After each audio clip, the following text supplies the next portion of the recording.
All right, questions for Jordan. We'll start right here, front left with James.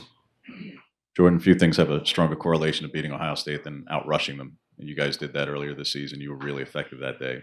What made you so effective, and what do you think you guys are going to have to do again to do that again? Just practice the practice we had, prior to the game that whole week, and the execution. That's a big part. We executed in practice, so it was easy for those guys to execute in the game. The O line, and they opened up holes for me. Back middle, Matt. Jordan, your workload has more than doubled since last season. How have you held up? How have you been able to get through a season and be so productive? And I guess the second question would be just how would you assess your play through 13 games this season? I just want to shout out the treatment staff. The treatment staff keep me, they keep me ready to go. But also the other backs in the room, like Noah. Noah helps a lot. And as far as my play, I feel like I've progressed since sophomore season and freshman season, but it's still a lot to work to do. Back left, Brett. Jordan, as a running back, you have to create obviously physicality and violence a little bit, hitting other people and the defenders. How tough has this week been or the last couple of weeks been, just not being able to hit another team, and how much are you looking forward to getting back on the field and getting to hit some Ohio State players? Oh yeah, we've been hitting each other, so it is what it is. I haven't lost any reps of physicality, if that makes any sense, because Coach Landon does a good job of making those situations in practice. But I'm excited to play them. They're a good team, and I'm excited to get on the field with them. Back right, Ronald. I'm good. You just asked my question. You have a question, James? Your hand's up. We're going to go front left, James. What will it be like going up against Coach Locke again and seeing him and when the stakes are what they are in this game? Yeah, it's always fun going against people but especially Coach Locke. It'll be a good matchup. I know he's gonna get his backs ready. And we're gonna be ready too. Next to him, Zach. You've obviously seen a lot of what Noah's gone through, both last year with the injury and kind of just getting back into shape this year. What's it been like kind of witnessing that, and how much does that push you kind of seeing what he's going through? Yeah, Noah's a guy I looked up to, when I first came, when I first got to Oregon. So it's been cool seeing him bounce back, and bounce back as quickly as he did. And it's good to see him getting back to himself. Back left, Brett. Jordan, do you feel like there are any challenges that for you or yourself as a player you've had to overcome this season, or is the running back room that you feel like you guys have done a good job at achieving this season leading up to this point? Any challenges? I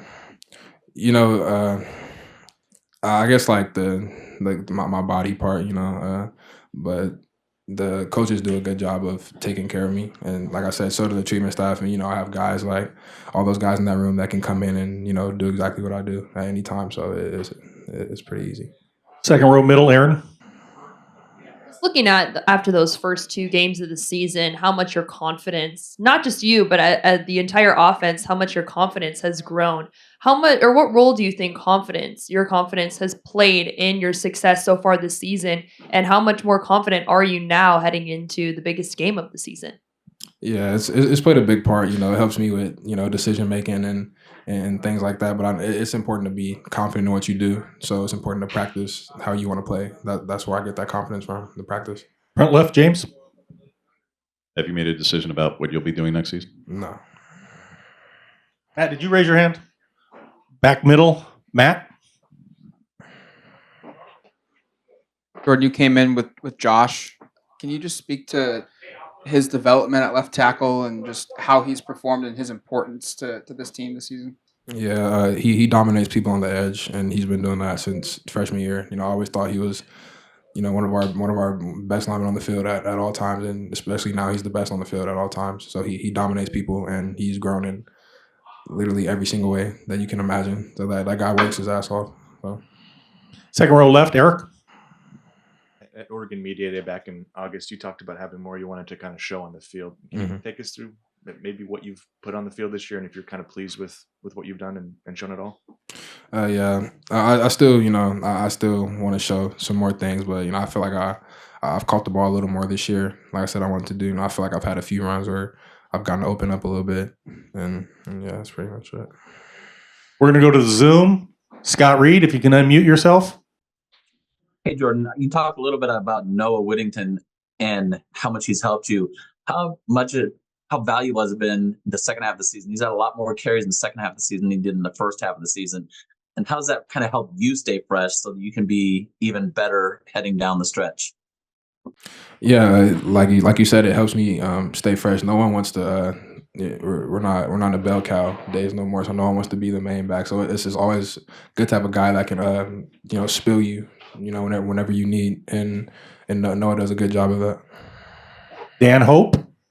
Jordan, what are the biggest differences you've seen in Ohio State's defense, what they've done since they've played you and when they were going into playing you first time? Yeah, they do a little bit of the same thing. They have a little bit difference to them, but those guys are who they are. They're physical. They fly to the ball. It's hard to beat a team like that, and then those guys do a good job of what they do. Scott, another question? Yeah, I do. So other people have talked about it the second half of the season, especially after the first 2 games. Offensive line has gotten a lot healthier and a lot better depth out there. How much has that helped from your perspective, just having guys that you can trust in front of you, making those blocks and opening those holes for you? Oh yeah, most definitely. Like I said earlier, it makes my decision making process that much faster, knowing that those guys are gonna be where they're supposed to be. Those guys are gonna be on where they're supposed to be, and through the season, we've built a great connection with each other and trust in each other to know that we're gonna all do our job and our assignment. Front left, James. I hope this is a somewhat fun off the field question, Jordan, but Kyler's girl, Lucy, designs a lot of the stuff for all your girlfriends and everything. Yeah. So when you guys talk about connection, how about connection off the field, and how important is it that the girls all get along and have that connection, and she's designing clothes for Maya and the rest of the girls? Yeah, connection is it's a huge piece. That's why Coach Landon talks about it so much. But I feel like connection off the field and like outside of the building is more important than being here, because you have to be here. You don't have to go hang out with your buddies, off the field. But I think it's important that, and I think it's a good thing that all of our girlfriends are involved. With each other, they all get along. That helps us. That helps us in ways that they can't even imagine.